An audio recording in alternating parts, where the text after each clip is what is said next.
Darlings, guess what? So, I was actually, I haven't been, I haven't had, I don't even know what's going on with my head right now. anywho, anywho. So, hang on, let me get my thoughts together. I am very, very, very grateful to each one of you guys who continue to subscribe. And for future subscribers, we are currently at 149 subscribers. And again, very, very grateful to each one of you guys. I started with zero. My goal is for now 200 subscribers. I know it's a small, small goal, but little tiny steps to get to the bigger goal, right? So, again, very, very happy about that and very grateful to you, darlings. Oh, so I actually had like watched the reunion a few times over and I forgot, I took notes, forgot to actually upload my review and recap. So here it is. It's a little late. I'm sorry. You know, your auntie's got a real job. Uh, yeah. Actually, I just started a new one. So it's been tricky. That's, yeah. Anyhow, let's just do a little bit of recap and review. Okay. So we're back from the get together. This is gonna be from like the get together, the previous episode where like Khanya was so uncomfortable at the idea that her boo Nikiteko could potentially fall for Sasakele, a woman who is the complete opposite of Khanya, both in personality and in body, as Khanya was quick to denigrate Sasakele's body size and so much more. And with that, let's actually just fast forward to the reunion. I had mentioned that this review is late, so I'm pretty sure you guys have all seen it. This is just my take on it. You know, I've obviously seen Kanya from the episodes to go from bored, quote unquote, I am the prize queen, to simply, quote, bath out of bath, bat out of hell, ready to devour anyone who's getting too close for comfort, end unquote. And this includes anyone who dares to cross paths with her. Again, that's including her long suffering boyfriend, Nikiteko, who, well, I don't think it's a far fetched thing to say that he is simply Kanye's doormat through and through. Am I wrong though? Am I wrong? For all of that, Kanye's antics bring us on our screen. I really can't imagine she'd be a better person off of our screens. Like, she was vile, she's narcissistic, she's crude, she's downright too self important. But I guess that's what makes great reality TV, right? Like, she is the villain to have on reality TV. Girl, I'm. She'll definitely be limping in because she's bringing in the broken table. Yeah.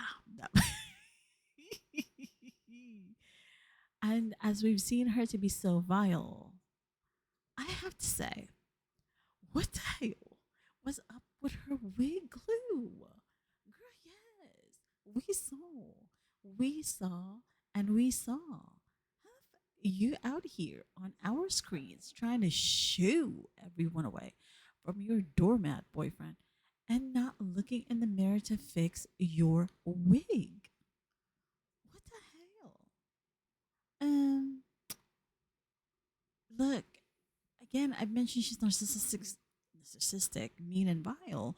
But like in the morning when you're getting primped up, you're getting yourself ready. You could have spent some of that energy getting that damn wig straightened out before thinking about calling anybody out of their names or calling them names, like calling Sister a hood rat, a fatty boom boom, whatever it is that you've just like been calling her. I mean, that was probably why Kanya elicited so much nervous laughter from Sisakele because Sisakele can see the wig, and you know what? Good for her. Good for her for not mentioning that to Kanya's face. But then again, if she had, ooh, Ooh, ooh, that would have been a scene, wouldn't it have been? Ooh, girl. Mm. Yes.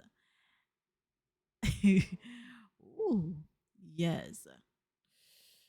Okay, enough about her wigs because it's just giving me nightmares now. But I can't say that I have only smoke for Kanya because why?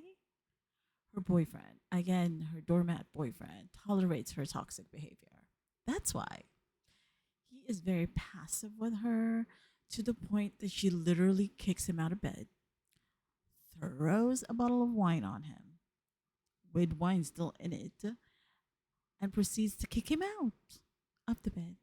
Hell, I think she was trying to kick him out of their villa, but dude, dude needs therapy. And to also get as far away from Kenya as possible, like head for the hills. South Africa has a lot of hills. Please go. Go. But he doesn't seem to even see the flags leading him out of this relationship that is so toxic with Kanya because he is front and center at the reunion after that abusive behavior we've seen on our screen. And he has a child with her? Wait? Like, is that a get out of jail free card? Nikateko, I am so disappointed in you. For sure. I get it. He said that he didn't grow up with a father because his father passed away when he was very young. And I feel bad for him that he had no father figure, no uncle, older cousin, a village chief who could have helped or raised him into a better man with a healthy outlook in life, like including how to be treated and how to treat others. Period. It doesn't have to be a romantic someone, but to just be a whole human with healthy boundaries. Well, but here we are now, okay? And he even apologized for Kanye's behavior and his mother's words on the show. Like, whoa, dude, seriously. You have imprisoned yourself practically in Kanye's life by having a child with her. And I feel really bad for that child. I can already imagine Kanya or like going on one of her meltdowns and screaming at the top of her lungs with a child nearby. Anywho, Nikateko, you wanted this, so here is what it is. Like, sir, I wish you and your family the best. And hopefully, you both can stop this nonsense and just be co parents to your baby because after the reunion, Nikateko, mm, he posted on his social that like police intervention was necessary during an incident between him and Kanya, and now the courts have intervened to make sure all parties adhere to co parenting set up by the court. Nikateko, don't say we didn't tell you so. Don't say it. Don't do it. Then again, you're a whole grown man. So yes, sir, you definitely did this to yourself. All right, fine. I got way ahead of ourselves here, or way ahead of myself, I should say. Um, yeah, I just had to get that out of the way because Kanye was just so fracking vile. But wait, additionally to that Kanye thing, Kanye is being accused as an alleged fugitive. I mean, we've seen her on Hinge, but damn. According to a post by a social media user, she's been looking for Kanye after an alleged altercation became physical, and Kanye allegedly stabbed the woman. And the alleged victim pressed charges, obviously, but that per the posting, Kanye had allegedly stated to police that the victim had accepted Kanye's apology, so the case was paused. I'm not sure if it was paused or it was closed. Anywho, per the social media user, she was adamant to continue with her case against Kanye, but that Kanye had gone into hiding and, the case went cold, allegedly. All of this allegedly happened before Kanye was on the show, so, if true, damn. Did production fail in their background checks on these people? Or, yeah, about that. Ooh, ooh, ooh. Now then, the next couple that I felt were basically wasted our time is Courtney and Aiden. Like, they didn't need to be in a show just to propose to each other. Like, what for? Like their spot could have been filled with another couple who could have been in a true crossroads in their relationship. Not the damn 6 months relationship that Lindile and Sisa Kelly were on, or the 7 years again of Courtney and Aiden, or Tabby and Genesis. I mean, look, Kanya and Nikiteka were only together 1 year, so what the hell are these people giving ultimatums for? If you are Courtney, Aiden, Tabby, and Genesis feeling stuck in a nearly decade long relationship, then I think it's high time to reassess. Like you don't need to be on the show to do that. What the hell? Plus, Aiden didn't even freaking have a job, for goodness sakes. Like, Courtney, you were willing to be engaged to him even though he didn't have a job. What? So yeah, he's not the only one with with an issue here.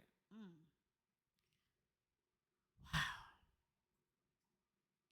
I don't know if Courtney's idea was that I'm going to push Aiden to finally get a job by dragging him onto the show and giving him an ultimatum. Yeah, just not acceptable. Just not acceptable. At the age that he was in and to be jobless when he's clearly not incapable is not acceptable. Look, he's not the only one to blame. Courtney accepted it, even went so far as to give him a ring. So, girl, you need to stop complaining. By the way, just a quick note, the reunion was filmed a full year after the season ended, and none of these couples are married. I'm just saying. Y'all give an ultimatum to each other for nothing. There. Okay? I said it. So for Ruth and Isaac, we saw how their relationship imploded, and Ruth was definitely unapologetic for her actions during the experiment. And she said she had things to explore in herself, so she owned her actions. She wasn't here to BS with anybody. Hey now, sure, own it, girl, own it. As for her expo, Isaac, who always kept Ruth in the periphery during their relationship, like you draw your own conclusions there on that one. Side eyeing you still, Isaac. He came supposedly to the show with a ring, already hoping that the experiment would help him solidify his decision to marry Ruth. Like, sir, are you sure you brought the ring for Ruth? Or you were hoping that you would have a deep connection with someone during the experiment and you can give them that ring? I'm just saying. Because, look, Ruth couldn't even meet anybody who was special in your life. So, yeah, about that. Anyway, he drags Khanya to meet people close to him in his life, but not Ruth, your actual girlfriend you've had for 2 years. But okay, you know what? If that's your truth, then cool, go with it. I'm just not buying it. He also added that he feels Lebo would have been the perfect match for him instead of Kanya, but then he chose Kanya anyway. Okay, sure. We had to consider that Isaac earlier in the show had said that his mother prepares everything for him, like does everything for him. So maybe I'm just thinking maybe the value he saw in Lebo is that Lebo would nurture and serve him and kind of be a motherly sort of figure in his experiment versus Kanya, who seems to be like more an outgoing kind of go getter, independent person. But yeah, he got a little too much of that independence, as we've seen. I'm just saying. Um, but hey, that's where we are with that. At least they are good friends now and during the show, and they remain so after the show, which caught Nola off guard. But we'll discuss that a bit later. Okay, moving on. Kanya and Isaac discuss what went wrong in their trial marriage, and although the beginning was surface level and fun, which they both agree with, they they looked happy together. I mean, obviously that didn't last long.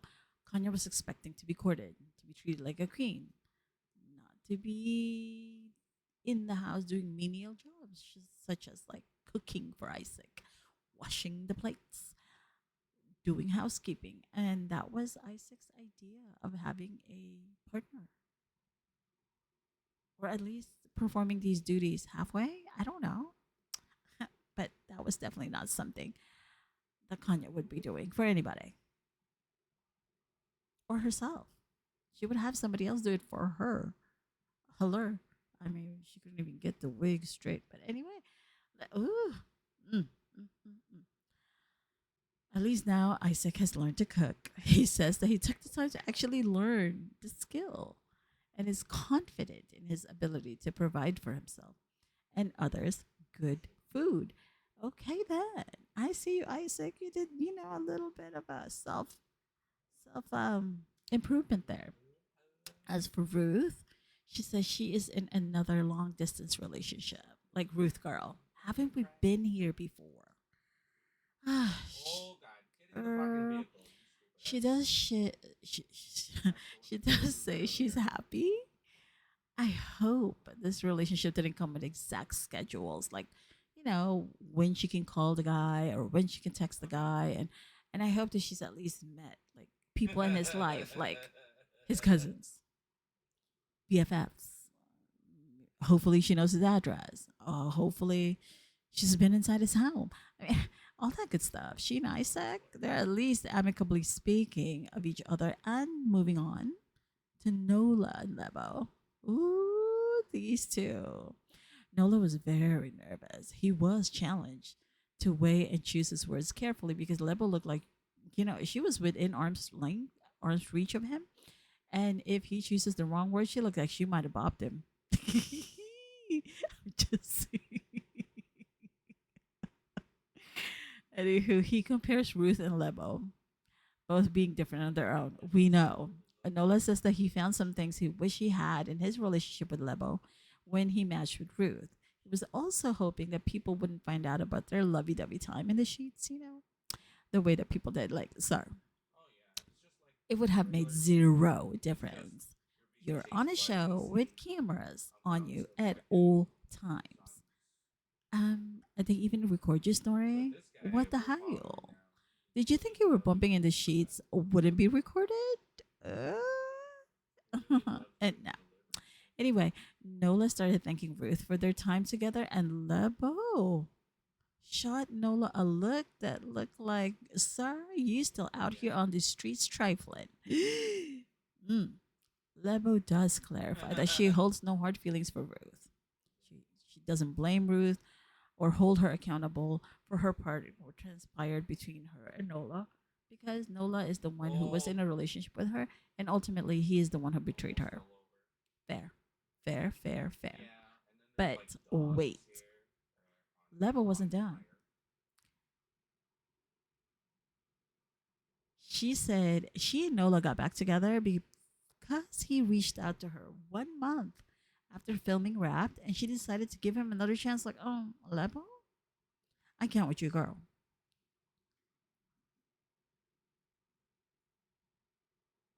But at the same time, this roller coaster wasn't done because Isaac inserted that he knows for a fact Lebo isn't happy. And she, Lebo, confirms this. Damn. She was definitely going to hold that little card very close until someone gives her that opening. Okay, girl, Lebo, I see you. Like, but we gotta ask, what are you doing with Nola then, girl? And Nola, he was definitely surprised by this. Like, oof. Lebo, though, she wasn't done.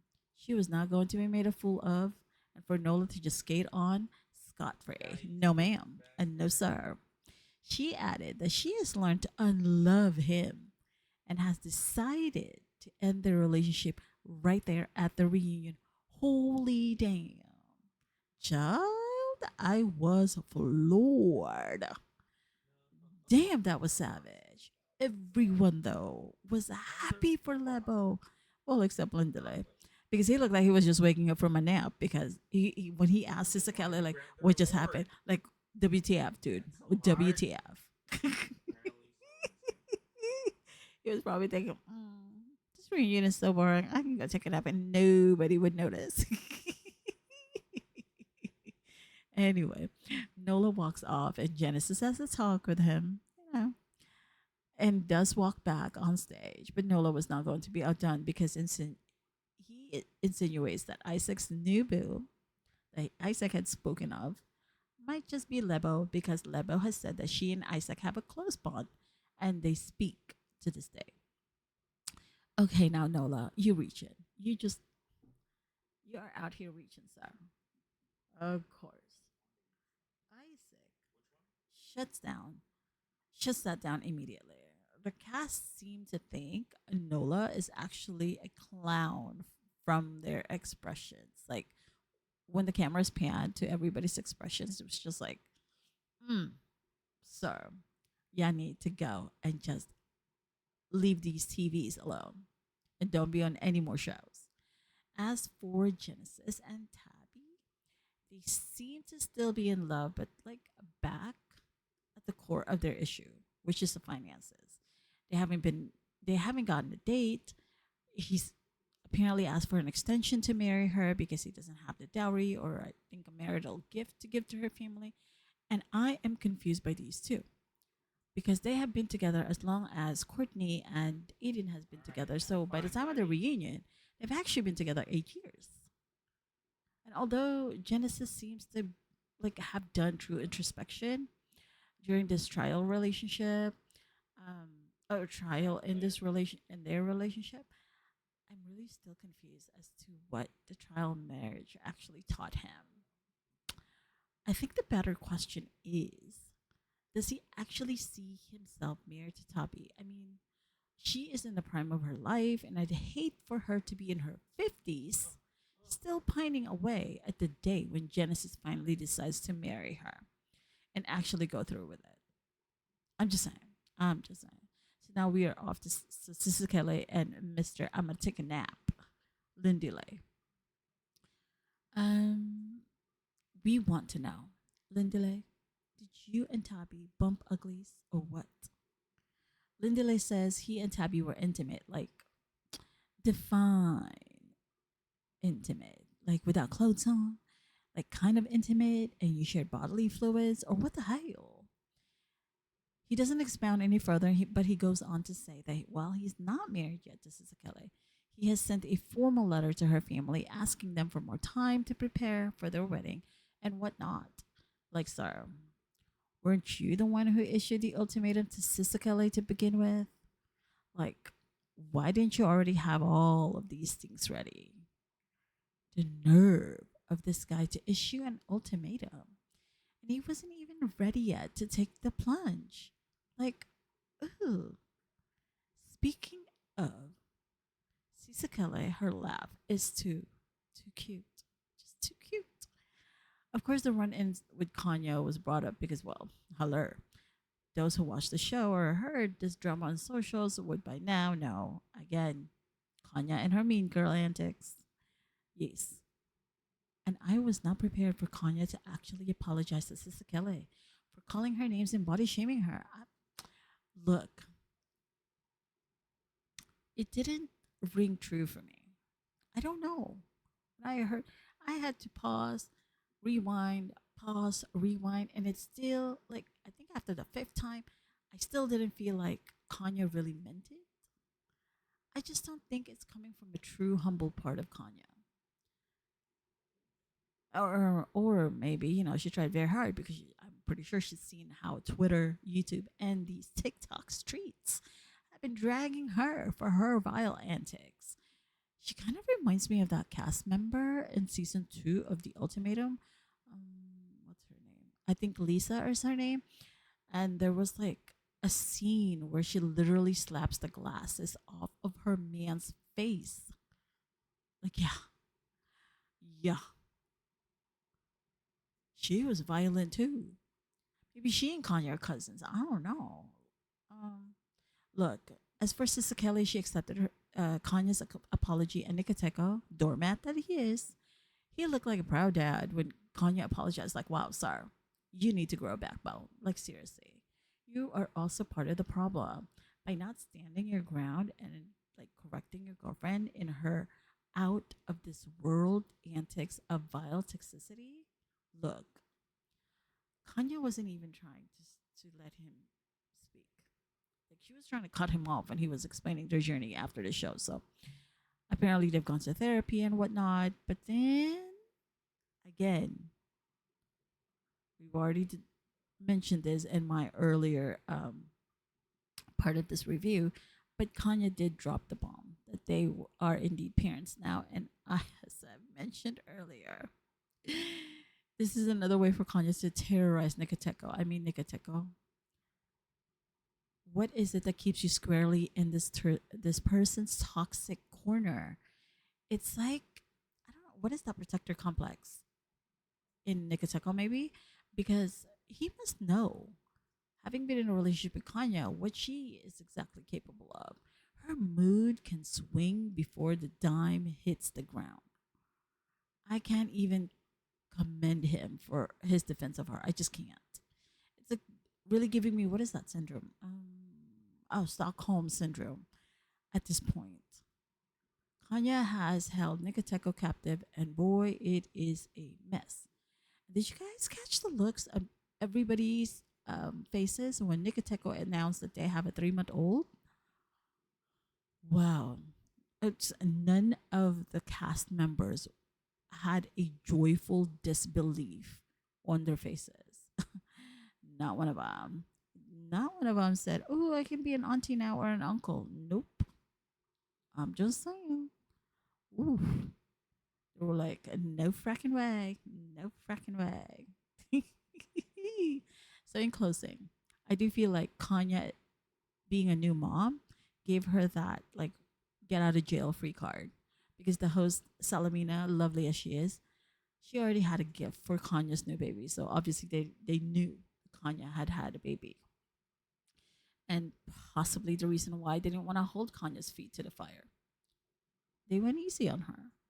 Well, it's the same as what they did with Lisa. Again, the previous contestant from a different show, the second iteration of the Ultimatum.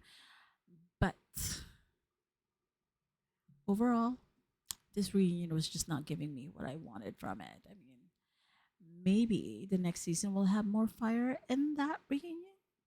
Who knows? But, darlings, thank you so much for hanging out, for being fabulous, you. And if you haven't already, would you consider being a subscriber to my itty bitty little boutique YouTube channel? My goal is 200 subscribers for now. And I would really appreciate it if we can be YouTube friends. So remember, there is nothing you can do but be fabulous, you. And everyday's anxiety is sufficient for it. And although sometimes those anxieties can, drive you nuts, and you may you may be inclined to bring it to the next day. Remember, every day has its own set of brand new um, challenges. And through it all, I'm sure that you will remain fabulous because you are a fabulous person. And remember to leave grace for others, even though it's a very difficult, and to always journey in gratitude. Darling dears, I shall see you in the next go around. Toodaloo for now. Bye.